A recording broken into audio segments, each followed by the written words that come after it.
The narcissists of compassion, callow, self-aggrandizing, incompetent politicians, their celebrity lackeys, Machiavellian journalists, have insisted ever more loudly over the last 5 decades that no cost was and is too great for others to bear in the pursuit of blind service to the planet. It is irresistibly tempting at the moment for those on that bandwagon to single out and demonize Vladimir Putin for Europe's energy woes, but his current machinations were utterly enabled by the green ideologues. Anyone with eyes could see a decade ago that the idiot insistence that Europe make itself reliant on Russia for its energy security made the current situation inevitable. Remember when President Donald Trump, populist menace numero uno, was mocked and derided by the intellectual and political elite in Europe and North America for trumpeting precisely that warning? Well, now the chickens have truly come home to roost, but very little has yet been learned in consequence. Virtue-signaling utopians committed to globalization claim we are destroying the planet with cheap energy. But are they truly and deeply committed to the environmental sustainability so loudly and insistently demanded? Or are they merely hell-bent in the prototypically Marxist manner in taking revenge on capitalism? It appears to be the latter. Why otherwise would the mavens of the environmental movement oppose nuclear power, despite its optimal carbon footprint? Why would they demonize the exceptionally clean natural gas, whose fracking-enabled production has allowed the US to dramatically cut the very carbon output that is so hypothetically undesirable? Utility bills have soared in the UK, the home of the Industrial Revolution that lifted the world out of poverty. Now, up to half of small businesses in Britain face the risk of bankruptcy and closure. The government has had to announce a ruinously expensive energy price guarantee to mitigate the worst effects of this disaster: the rush to renewables. The mentality among the eco-extremists is as follows: if we have to doom the poor to destroy the system that made the rich, so be it. You just can't make an omelet without breaking a few eggs.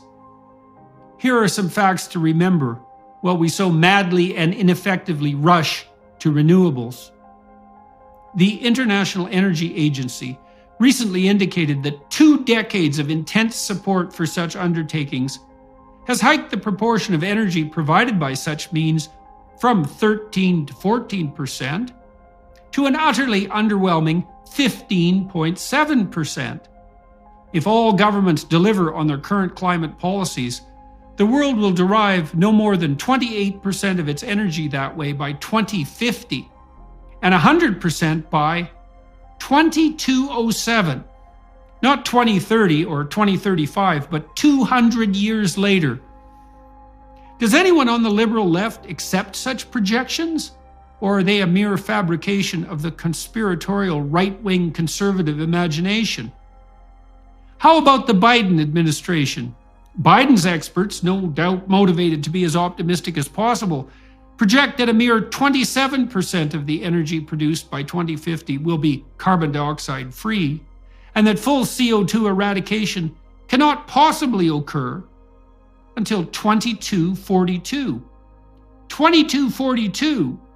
An even more dismal guesstimation, if you regard such realities as dismal, than that put forth by the International Energy Agency. But the tyrannical and emergency-justified panicked crunch is not just happening in the UK. In Spain, officials now dictate that commercial properties must not be heated above 17 degrees Celsius or cooled below 27 degrees Celsius upon pain of law. In Switzerland, similar punishments are being considered as part of a proposed 4-step plan for dealing with a gas shortage, which, quote, cannot be ruled out this winter given the geopolitical situation. The citizens of Germany, likewise, are now in phase 2 of a 3-stage emergency plan following a reduction in gas flows from Russia. its main supplier. The plan involves bringing coal-fired plants onto the market, according to German Minister Robert Habeck, despite them being, quote, simply poison for the climate, and the potential of gas rationing for industrial companies, so that supplies to homes and schools, etc., are not disrupted.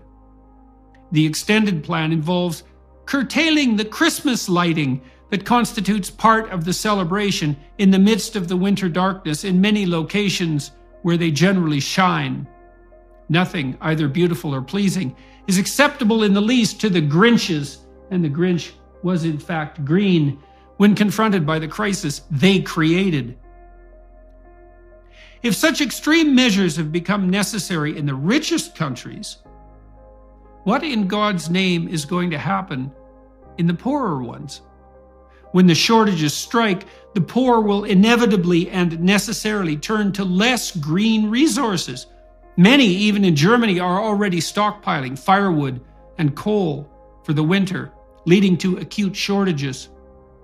How is incentivizing people to cut down and burn trees and use coal in their fireplaces going to help reduce the dreaded atmospheric carbon load? The actual poor versus the hypothetical poor.